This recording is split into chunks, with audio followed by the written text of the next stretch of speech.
We all have the right to healthcare, and in the UK, this has been provided since 1948 in the form of the NHS. But is private healthcare on the rise? Are we the ones actually damaging this system?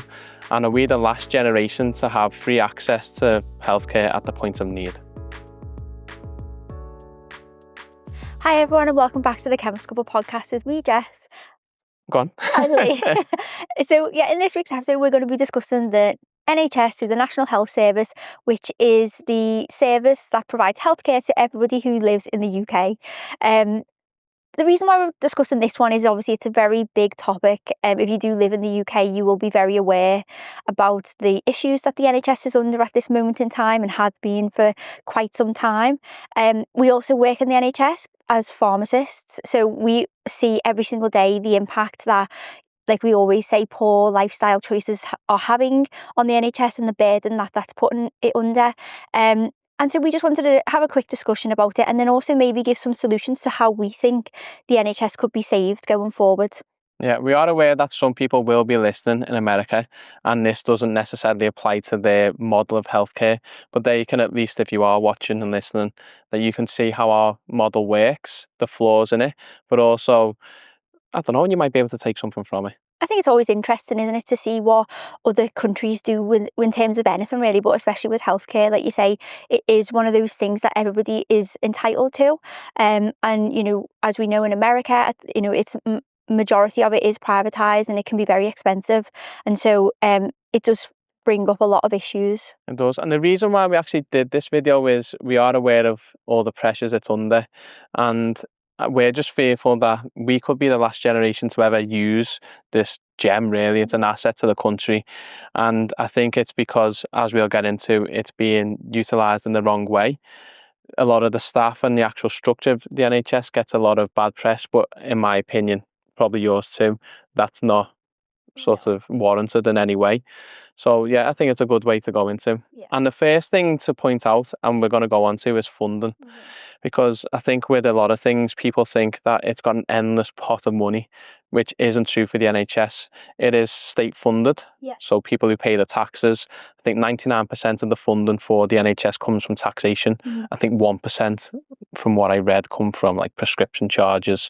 There may be donations as well. But basically the government passes down this fund, and by I think 2025-26, the Department of Health and Social Care, the fund is 200 billion, of which 192 billion will be dedicated towards NHS England. Yeah. Now, one of the things that I learned was that about 50% of that will go on wages. That was actually quite surprising when I seen that. I didn't realise it was that high. And you will probably get onto it in a moment in terms of how that money is actually being spent on wages and whether that's appropriate. Yeah, we can touch upon that. I mean, the remainder of the budget goes on to running hospitals, medication, other services, and that is the bulk of what we associate with the NHS. But when I was looking at the stats and all the information, there's actually been more nurses, more doctors than over the past 5-6 years from what I could see. And it was actually 45% of the budget was on staff wages, because GPs aren't necessarily funded via the same route. They are given funding from the NHS, but it's via different contracts. But yeah, I just thought it was good to touch upon the fact that it isn't an endless pot. It does come from the government. Whether that money from the government could be increased and utilised in better ways is another question. But we do have to utilise this to a greater extent. So one point we wanted to go on to is the cost of services. So where does the remainder of the 50% go to, in essence? And the biggest area to touch upon is A&E. Okay. And I think it's a good place to start, because this is one of the reasons why we actually started the podcast, is that we attended A&E as a patient. We found that there was a lot of people there misusing the service, and it just wasn't organised in the way that it could be to get the most efficacy out of the whole healthcare system. Yeah. So I think if we go back maybe about, maybe like 15 years ago, I've been to A&E a couple of times when I was a child, and you'd be waiting about 4 hours, and that was a long wait at the time. It was. If you can relate to that. And then, like we say, when we went last year, when you unfortunately had to go to A&E you waited 14 hours, wasn't it? Which was the very first podcast that we did, which was 14 hours in A&E. Oh yeah, it was, yeah. So obviously in the space of over 15 years, an A&E wait being around 4 hours up to now, which I think a standard wait is probably about 12 hours, to be honest. You know, whenever I've heard people going to A&E recently, it is around 10, 12 hours that you are going to wait, which is a huge difference. And like you say, a lot of people who do go to A&E are probably going inappropriately. It's very difficult, I think, because we were discussing this sort of this week, wasn't we? We're preparing for the podcast, and I think as the population does get sicker, it's very difficult as someone who doesn't have a medical background to sort of determine, well, do I need to go to A&E? Do I need to see my GP, or do I need to see my pharmacist, or whatever it may be? And so I think that obviously because it is free, people just tend to maybe go, well, I'll just go to A&E just in case. And so I do get that it is difficult for people to sort of determine what is right at that point. But what we need to emphasize, especially in the podcast, is that if we just continue to do that, and we continue to not sort of take our own health on board and try and improve it, and then also try and have a better understanding of different health conditions and the way that we should be using the NHS, then we won't have an NHS for much longer. No, I mean, there's a lot of things you've just said then that I want to touch upon as we go on. But free at the point of need, like I said at the beginning, but free in terms of the overall service, it's not, because people like us, we pay tax that goes towards it, and that comes onto another point that might be controversial later on, and I will make it. I won't let you make it. But you made a good point. So back when you were younger, A&E attendances were a lot less, leading to lower wait times. Now, the data that I've just got is that from 2010 to 2011, all the way up to 2024, in the most recent data set, attendances in A&E increased by 2.6 million. And this led to 1.2 million more admissions. So you can imagine the actual services and the infrastructure probably has decreased, if anything, over that time. And there's more and more demand on it. Yeah, there's a lot of ambiguity of when you should seek that advice. But because it's free at the point of, need, it then sort of distorts your perception, doesn't it? But we're going to go on to what do things actually cost the taxpayer at this point. So the average attendance costs £91 in the UK. So that's just to go there without anything else happening. So you could probably go get triaged and then you're out the door. Now, if that led to an admission, the average admission was £137 to £445. That's quite a bit. It is quite a bit, yeah. What are your thoughts on that? I just think that people don't realise it. I think, before we did this, it's one of the points that I want to go on to at the end, where we come up with a solution. But, I think even as health professionals, I was probably not aware of that, to be honest. You don't give it much thought. I think, like we said at the beginning, it's such a gem, the NHS, and we do take it for granted. And it's not, it is everybody who does do it. Obviously, we actively try and improve our health, and we, very rarely use any services. But, we do, you just don't know. You don't. And then it actually depends on the route that you were brought into A&E. So if you walked in by foot, they were the costs that would apply. But then if you were brought in by ambulance and then it led to an admission, it's £417 on average. If there's no admission but you were brought in by ambulance, on average it's £287. So when people think, just call an ambulance, okay, we're going to get onto this. And we're saying this with a lot of the things, we are going to get onto it. We just wanted to create some context before we go into a deeper dive. But that's the average admission. Now, when you do have an admission, depending on what that admission is for, can lead to extra costs. So I've just brought up a few more costs here. So if you were to have an appendicectomy for a child, that's up to £3,600. That is obviously provided for nothing. Then you've got, if you were to have a coronary artery bypass for an emergency, let's say, that's up to £14,500. These are all, from what I read, these are all just for the procedure. And not the aftercare and everything. Maybe a tiny bit of aftercare, but not too much, not ongoing appointments and all them other things. And if you were to have a total hip replacement, you're looking up to £7,100. These prices have probably gone up because it's been about a year since this data was published. As we know, inflation is on the rise, and it doesn't it doesn't discriminate between, you know, healthcare. That also does increase as well. Yeah. And so that's A&E. They're the main costs associated. Obviously, you got staff there, so the more people that come in, you're going to have more staff there, and it leads to all these hidden costs that we're not sort of displaying at the moment. Now, how much do you think a GP appointment costs for 10 minutes?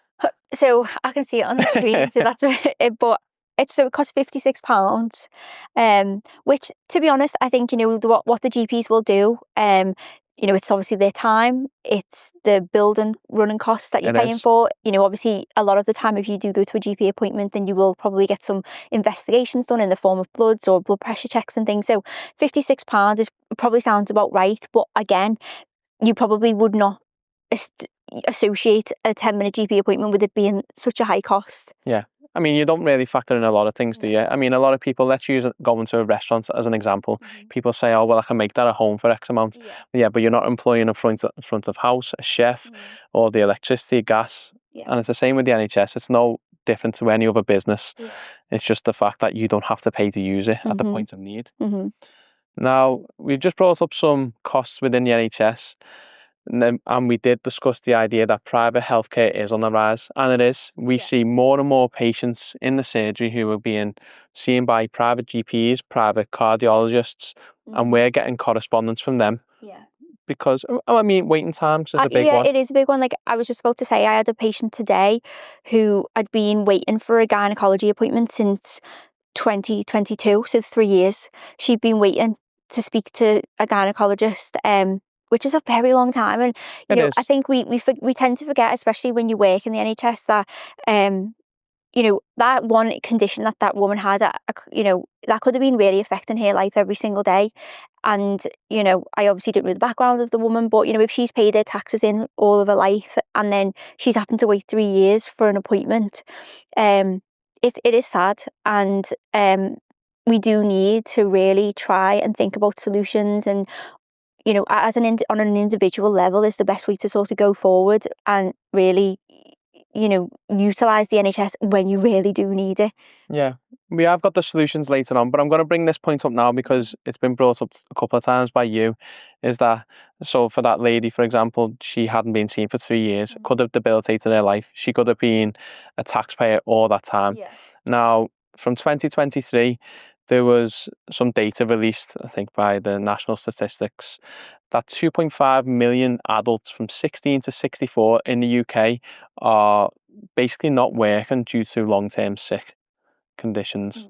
Now, from my experience, this is anecdotal, so it's not in guidance, but a lot of them patients will be misusing their diagnosis, and some of them actually didn't report a diagnosis.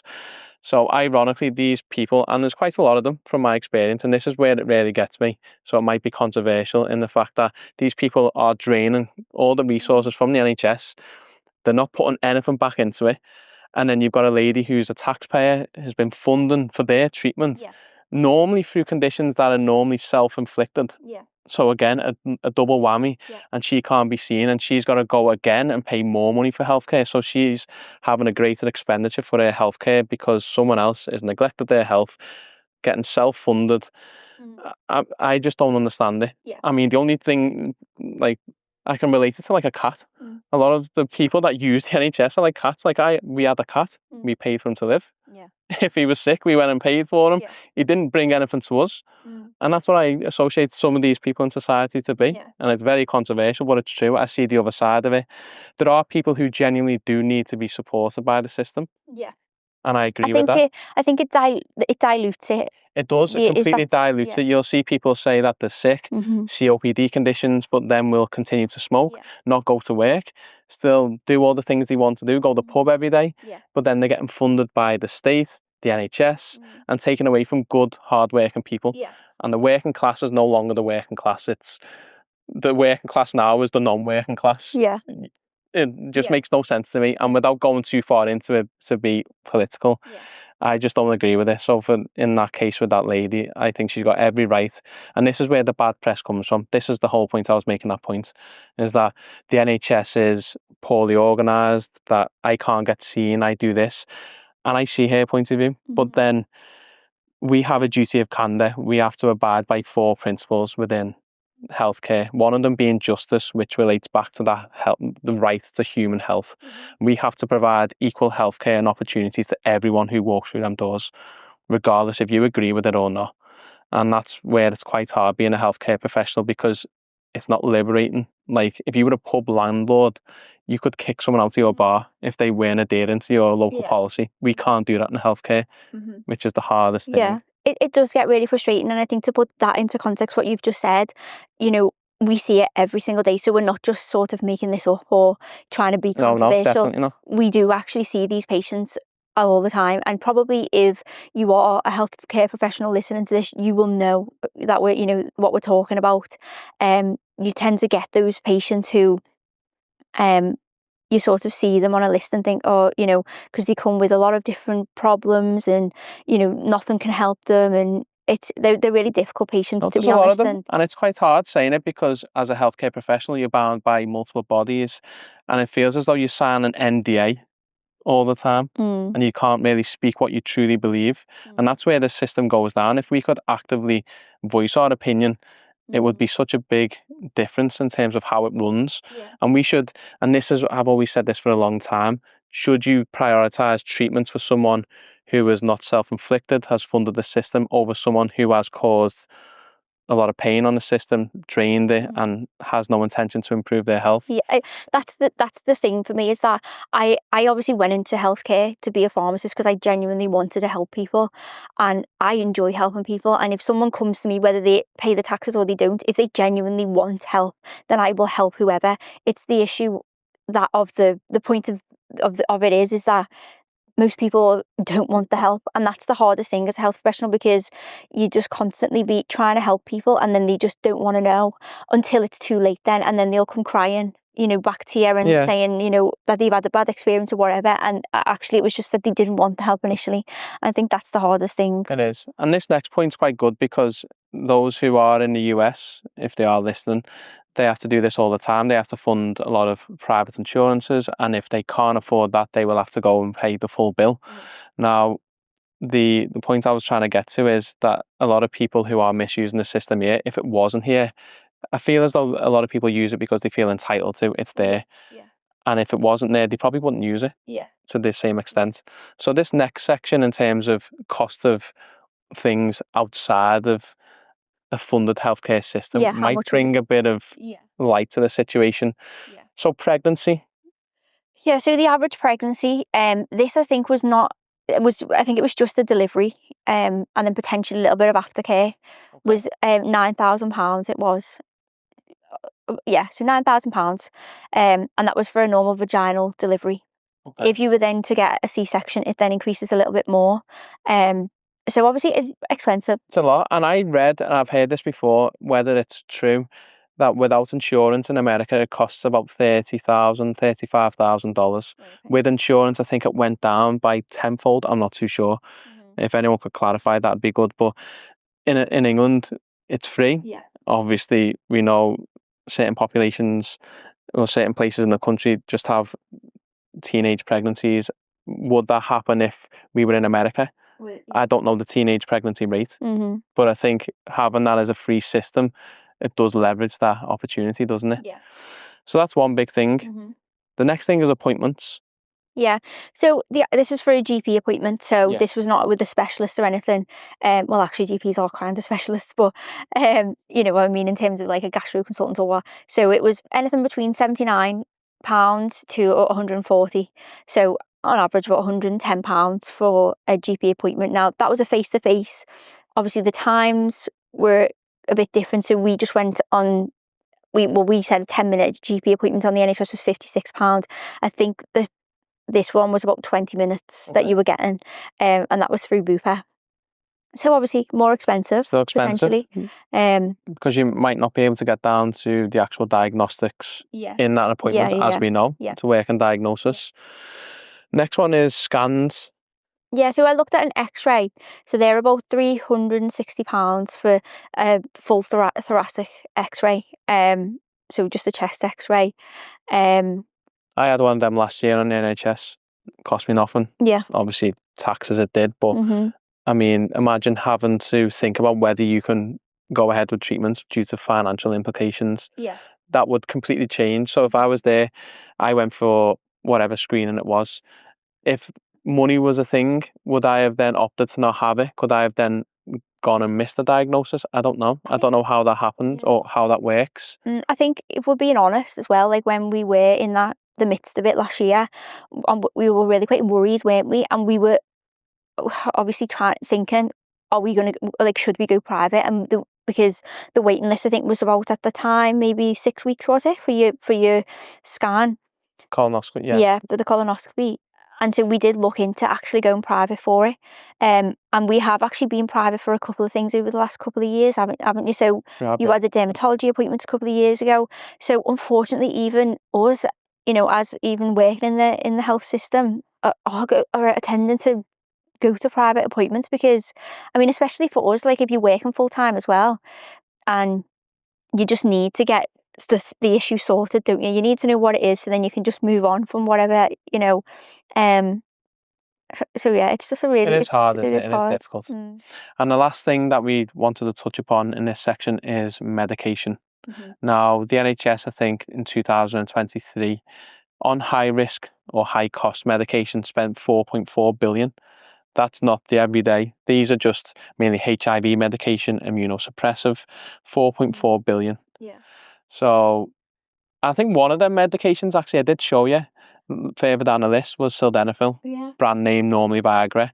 And we spent in the NHS, I think it was nearly £800,000 on something that really should be. And to be honest, like when you actually look at what's causing, if it's being used for erectile dysfunction, it does have other uses, but the main one is that is down to poor cardiovascular health And the illicit drug use. Yeah. And so in a lot of the and I think circumstances. I just want to say as well, like before we carry on, is we're not trying to sort of make people feel bad for No, this. we're not. So when you were just talking then about immunosuppressives or HIV medications, those conditions are sort of, you can't really help those conditions. Do you know what I mean? Like they happen, and you need to be treated for it. And so it's not trying to make anyone feel bad or whatever. It's just trying to bring people's attention to how much these things do cost, so that we can just appreciate it more. Yeah. No, I agree. So moving on, I think a good one would be some case studies, personal anecdotes that we've went through, and how to use the systems properly. So I'll start with the first one where it was used correctly and incorrectly at the same time, I will touch upon, is when my dad had a heart attack. So correctly used, so he was building an extension for us at the time, wasn't he? First day, actually, after waiting all this time. And luckily enough, we've got medical training, so we know how to diagnose these things as much as you can without investigations. So we had a bit of chest pain in the morning. We had some Gaviscon. So we said, well, let's try this, because normally it's a gastric pain that will resemble cardiac chest pain. When he had the Gaviscon, it took about 5-10 minutes. No difference from what we remember. So at that point, we thought, he's never one to complain about his health. And then he started to clench his fist in the middle of his chest. Now, that is, anyone who works in healthcare, that's sort of synonymous with a heart attack. So at that point, you decided to ring the ambulance, which was the correct decision. I went and bought some aspirin 300 milligrams to help dissolve whatever clot was present or any blockage. They come, and he ended up having a full-blown STEMI, which for anyone who doesn't know, that's a full occlusion of the coronary artery, which is the worst type potential you can have. He went on to have 3 stents, all covered by the NHS. He's a taxpayer. He does all them things. The controversial reason for the use is that, could it have been prevented? His family history is littered with cardiac disease, so that wasn't on his side. But he's aware of it, and he's took completely. He has. Like, he has stopped drinking altogether, which for anyone who lives in Liverpool or goes to footy knows how big of a culture it is. So he stopped completely, and he's taken every bit of advice that's come with him, and he's changed his life for the better. Now, that is a good use of it, Yeah. or the correct use of it, shall I say, not a good use. Yeah. Don't let your parents have a Yeah. heart attack to say it's a good Yeah. use. Another good use is for general routine monitoring. So whether you have an annual follow-up at a GP, that's the correct use. You are going there to monitor your health, make sure everything is in place. Now, do you want to touch upon some areas that aren't good uses of NHS resources? Yeah, I mean, so not attending appointments, that's a big one, like for us as well, where, you know, you've It been is. booked in with a patient. Usually when we see patients, you obviously like to get a bit of a background on them before you obviously go into the consultation. So it's probably most of the time, you know, you'll look at a patient, probably spend about 5-10 minutes having a quick look at whatever the past medical history is, in our case, what medications they're taking, and then you'll obviously either get the patient in for the consultation or call them. And if a patient then doesn't attend, it's obviously just wasted 5-10 minutes of my time when I could have seen somebody else. And it's the same across the board. It's not just me or you. It happens to all clinicians. It does. And then that cost goes up even more when it's a referral to a specialist. Yeah. And that happens a lot of the time. We get a lot of letters saying, your patient did not attend this appointment. Please stop the following treatments because we can't safely monitor it. Yeah. So yeah, that's a big one. Not attend an Yeah. appointment is a... And I think I just wanted to say as well, like obviously things happen in life, and so it's easy to just pick up the phone and just say, I'm not going to make that appointment, unless obviously it was an emergency, in which case it can't be helped. Yeah. But you know, it's easily just rectified if you just give somebody a call as a courtesy to say, you know, because like we've just said, if it was a GP appointment, it's £56 that you potentially have just wasted, when you could have just phoned up and said, let somebody else have my appointment. Yeah, and in the NHS, we don't just strike people off, by the way, for anyone who's not aware. We do give them a bit of leniency, especially if that was a circumstance. But normally we do say, you've missed your appointment, please let us know in the future so we can better utilise resources. That goes to ambulance. Again, it's a similar idea if you incorrectly ring an ambulance because, and this has been a few instances where people can't get transport to the actual hospital.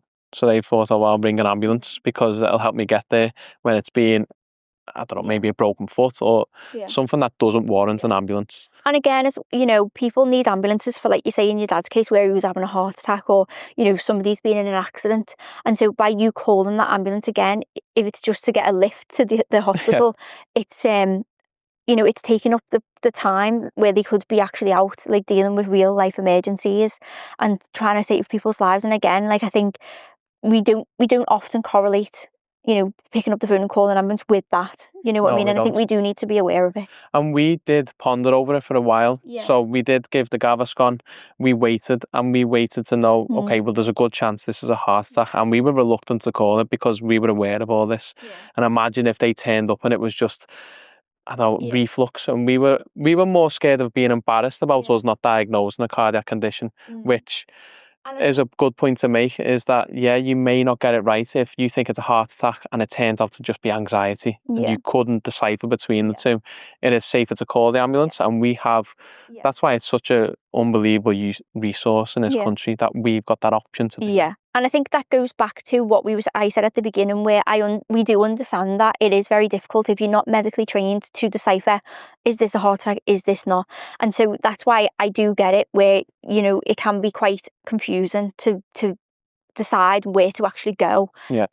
We do have things like NHS 111. We've got the NHS website where you can, you know, do the symptom checker, and then it'll give you a vague understanding of what to do next. So that's always a good place to start. Obviously, if you've got anything like chest pain, if there's any major bleeding, if you've got somebody who's collapsed, who's not breathing, if you have signs of a stroke, so maybe like a facial droop, they're all category 1. They're all things that obviously you would call an ambulance for.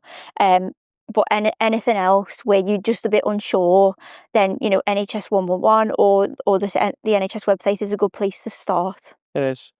And then the last one of the incorrect uses of the NHS is, medication. So in the NHS, we changed our policies to, if it's a self-limiting condition, such as acute constipation, whether you've got hay fever, you should really buy them products over the counter, because it's actually cheaper to buy most of them over the counter than what it costs to the NHS. It does, if you aren't on any benefits of any sort, which if you work in the NHS, you find a lot of patients who do receive a lot of healthcare do get their prescriptions for free. So then that's quite hard to tell someone who gets their prescriptions for free, actually you need to buy that over the counter. Yeah, it is very But difficult. that's the reason, is because the cost of actually writing a prescription, dispensing it, all these fees that are implied, it is cheaper to go the other way. But one thing we've had experience with recently is there's a big thing for optimization within medication in the NHS. And I mean in terms of the actual branding. So with some brands, Calpol and paracetamol, let's use one. If you prescribe paracetamol on a prescription, the government might give you £2 for every packet of paracetamol. If you prescribe Calpol on a prescription, the government might only give you £1.50 when it's actually cost the pharmacy £2, let's say. So then it makes sense to prescribe it just as paracetamol. And this is the thing where we actually do a lot of changes, and then a patient will phone up within seconds normally to say, I'm not having this. Yeah. And the thing that gets me is I'd done some about 2 weeks ago, and it was cream. It was a moisturising cream, an emollient. So in it, they basically all do the same thing. And ironically, we were switching them to one with a better evidence base. Now, this cohort of patients I actually selected from May 2024, so they hadn't used it since then. So I thought, okay, easy switch. So next time they have it, it's free. It's on the NHS for them, etc., etc. I had a phone call within the afternoon of that clinic to change them all back because they needed to. Now, they hadn't tried it, but they basically felt entitled to this more expensive cream, which for context was 20 pence more per tub. Now, obviously, that 500 doesn't grams. sound a lot, but when you're obviously doing it over the whole population, the pennies do count. I had the same thing. A patient who was on a different cream, I'd sent them a message to say this cream has been changed due to, we're trying to save money for the NHS, and also it has better patient outcomes. And then again, I don't want this, it's cheap. And it was about 30 pence cheaper than the one that she was using. And like we say, it's actually a better product from what we've gathered from all the patients who have used it. And it was the thing of, you didn't even give it a try. Like, it was just point blank no. And it's so frustrating because, like you say, it's like they are entitled to it. And I do get, though, on the other side of things, I do want to say that a lot of patients who I do see will say, Jess, I've got so many of these medications at home, please don't let anyone order any more for me, I'm trying to save money. And so I do get this, that like on the other end of it, where people are actively trying to help the NHS. So it's not always, people are using it like badly, but I think more people do need to be aware of like what we are trying to do, and that at the end of the day, we want this to be here for the next 50 years so that our children and then their children are able to utilise it, because it's unbelievable. It is, and that's the point I wanted to drill home, is that we've come up with where the funding comes from, how it's spent, using services, how people maybe correctly use it, how they incorrectly use it. And the whole point of this is we are very passionate for this model of healthcare. It is such, I don't know, there's a big weight off your shoulders knowing that if anything happens tomorrow, there's a good chance I can get free healthcare at the point of need. And it could be for anything. There's no complication with it. So obviously I've had family members recently who've been treated for cardiac disorders. Even I got investigated last year. You've got family members who actively undergo treatment, all provided for the system. But at the end of the day, there's no question about, can I afford it? You've done it.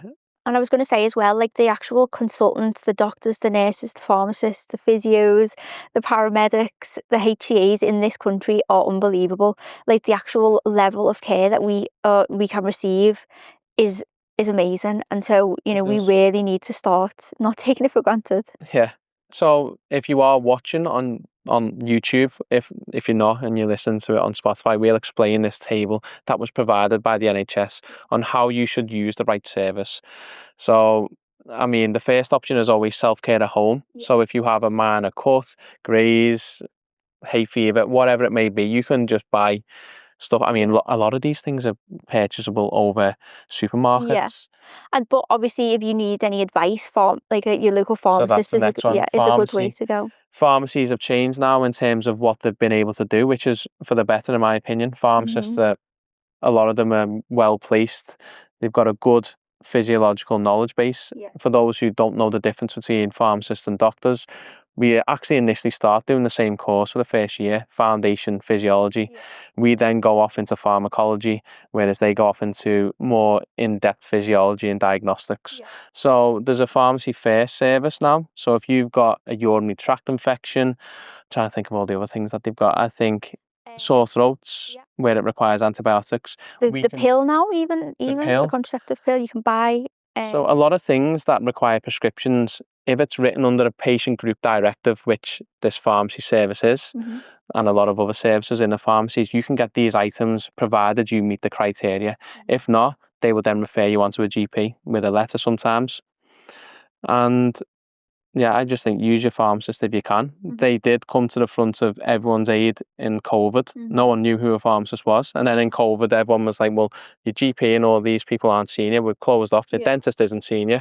Just go to your pharmacist. Oh, no. Let them, they've got to still go to work. And our governing body basically let us keep going to work. No, we didn't really get any protection from it. No. But that goes on to other services. So NHS 111. I've got a few things about this service, I'm not going to lie. If you want my true opinion, people who are on the calls do well and they get probably a lot of abuse, so this is not abuse to them. They're not medically trained, and I feel as though sometimes they can give misleading advice. I've had a few instances where they have done and it's led to complications down the line, let's say.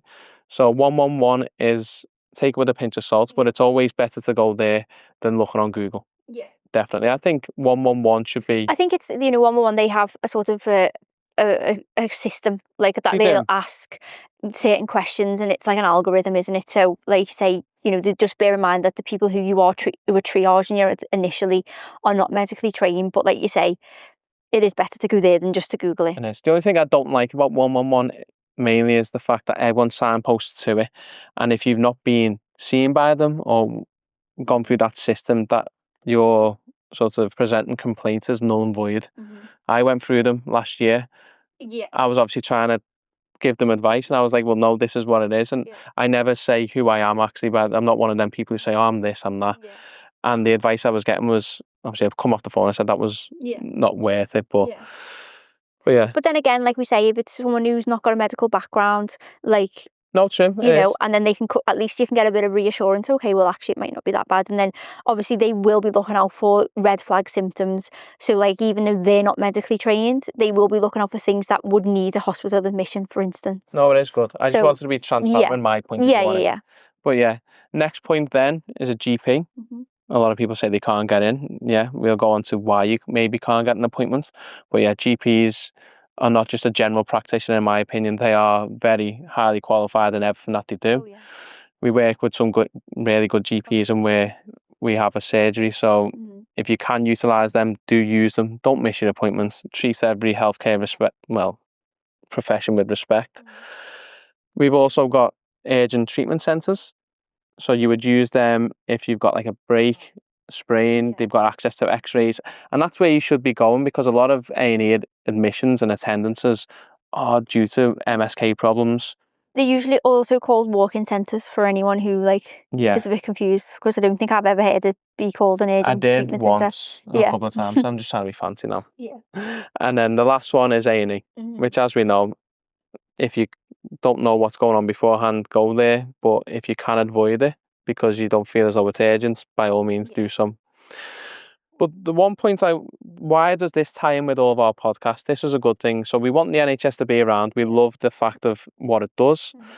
But the thing is, how does this relate back to our ethos, which is preventative health? And the main reason is that a lot of people using the NHS could have their health condition prevented, so they wouldn't have to attend or use any of the services in the first place. So I did ask you this yesterday, so let's see how well you are. Oh yeah, oh that's okay. So in the UK, the UK's got a population, give or take 68 million. Out of the UK, how many people have one or at least one long-term condition? So I think, was it a third? It was just over a third. So it was 26 million. 26 million people in the UK have one long-term condition at least. Now, you might have just seen the second bit. That was like two or more, wasn't it? Yeah, so that works out to about 10 million people. So that's, 15%, give or take, of the UK population have a two long-term Can't even 2 speak. or more long-term conditions. Yeah. So why is this a problem, or why is this an issue? So of these people who have a long-term condition, how many people do you think occupy a GP appointment from this cohort? Let's see if you Oh, okay, remember. so was it about 50%? 50%. Yeah. So 50% of all GP appointments are occupied in essence by a third of the population. Mm-hmm. So that's for context. And then out of hospital admissions and beds, what percentage occupy? Was it around 70? 70%. Yeah. So you're looking at a third of the population occupying nearly 3/4 Yeah. of the hospital. Mm-hmm. So the issue around this is, like we said, a lot of health is preventable. Mm-hmm. And our point is that if we can educate people on how to best combat your health and going forward, what are the treatment options available, then we can reduce the need for these appointments, for these hospital beds, reduce the pressures, and then let the NHS flourish. It has got, like you said, a lot of people, even down to admin staff, porters, everyone in the NHS works with an unselfish goal, really, of providing patient care. Mm-hmm. Because when you actually look at the cost of what we earn and in comparison to comparable jobs, it's not worth it. No. You have patients, you've got responsibility of looking after patients and all these things. You could go off, and I know people who've left the healthcare sector to go to one that's completely different, similar pay, and you've got no responsibilities in the sense that if they make a mistake, I just redo that tomorrow. If you make a mistake tomorrow prescribing a blood thinner and they take it, there's a good chance they have a hemorrhage. Yeah. And that's the thing. Same with anyone in the NHS. Yeah. Mm. But Sorry. so I thought you were going to say something. But what I was gonna say is that touch upon that 50% of GP appointments, because I can vouch for that, and I would say actually for me, it's probably about 80 to 90% of my appointments. So we work in a GP surgery, and 80 to 90% of the appointments that I get booked in for are to deal with long-term health conditions. Now, obviously that is going to be the case for a pharmacist because we don't typically see acute presentations. True. But that's sort of like what we are seeing. Yeah, and I mean, in terms of looking at your practice in general, and mine as well, if you look at the patients who are on at least one or more repeat medication, it averages around 60%. Yeah, it If does. you remember. So we've got to do that every year. So our practices average about 6,000 patients each. We've got a couple, 2 to 3. Yeah, I'd say 60% on that report always comes up that we've got to review. And if we could just ease a lot of these health conditions, it would make such a big impact in healthcare in general, and people will just feel better. Mm-hmm. The point I was making before in terms of 2.5 million people in the UK are economically inactive, I think is the new term, because there was some sort of terminology around job seekers, etc. But 2.5 million are economically inactive. Of that 2.5 million, 53%, I'm hoping I'm quoting all these right, had nerves, anxiety, and depression as their primary or secondary diagnosis for the reason why they are economically inactive. Now, that was the biggest presenting complaint. Now, if we take the root causes of a lot of these conditions, a lot of it is down to poor health. So if we could mitigate by improving your diet, as we go through every week, how important your diet is with regards to mental health and all these chemicals that are produced within the gut microbiome. If you exercise, the endorphins, all the release of chemicals, the idea of you losing weight, feeling more vibrant with everything, blood pressure, everything you can think of. If you do that, it then mitigates all these problems. Do you know what the number 2 and number 3 were in terms of the reasons why they are economically inactive? No. Would you like to hazard a guess? Was it some kind of like back pain or Back pain? Yeah. Was number 2 or 3. What was the other one? Very similar, actually. I don't know why they distinguish between them. Sciatica, was it? So leg pain and foot pain or back pain. So they were the 2 and 3. And I do suffer with myself with sciatica. We also said this the other day, and I think for me, especially, I know that it's triggered by sort of anxieties. So it's to do with your psoas muscle, which is very close to your sympathetic nervous system and your parasympathetic nervous system. So that's obviously your fight and your flight and your rest and digest, which is also involved in sort of your mood and regulation of that. And so obviously if you're in a high anxiety state, your sympathetic nervous system is just constantly firing and it affects your psoas muscle. And then that can cause sciatica. So again, I mean, I have obviously had a couple of GP appointments for sciatica over the past couple of years, but the difference that I think compared to other people who may have sciatica is that if they give me an exercise, like I will do the exercise, like I exercise every single day doing something to prevent. I obviously now have understood the root cause of mine, and so I'm trying to meditate, do yoga, to try and calm myself down. And I also do help my patients that if I speak to anyone who's got sciatica, I can relate, and it is very painful, and you do feel that you can't walk, but there are ways around it. There are. And that's the thing. I mean, you can try preventative health. It doesn't have a 100% guarantee, and that's why the health system is there. But if we don't do it with a lot of other things in life, you don't really misuse things. So why do it with arguably the biggest asset this country's ever had and ever will have? And that was the whole point of it. So we have a finite amount of money, or finite. Then the cost of services, I mean, take into consideration what you are using. Try and use them properly, because the alternative in a private setting is a lot higher. And it's just trying to use the right service at the right point. There are a lot of options out there. You do have GPs, pharmacists, nurses, 111. You've got a lot of access to healthcare to help guide you to the right use of the correct service. And if we can all reduce the burden of long-term conditions on the health system, but also financially on the government as well. I'm not saying the government would utilise that money properly, but it's easier to utilise more money, isn't it? And there would be more sort of pressing conversations to put it towards healthcare.